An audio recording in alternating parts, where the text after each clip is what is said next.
Hello everyone, it's Al from gmailfiend once again, and for this video, I'll be showing you how to access the Google Calendar shortcut here in Gmail. So what you have to do first is to, of course, access your Gmail inbox, and once you have this page loaded over here, then you will be able to follow the steps of this tutorial.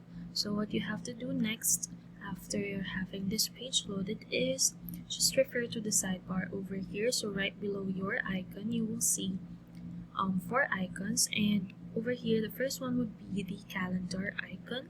So if we click that, then another sidebar will show up, and as you can see over here, this is your calendar that is linked in your logged in Gmail account.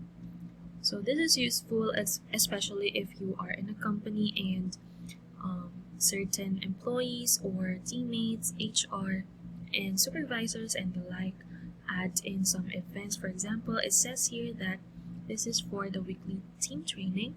So that's it, and if you want to view it like that,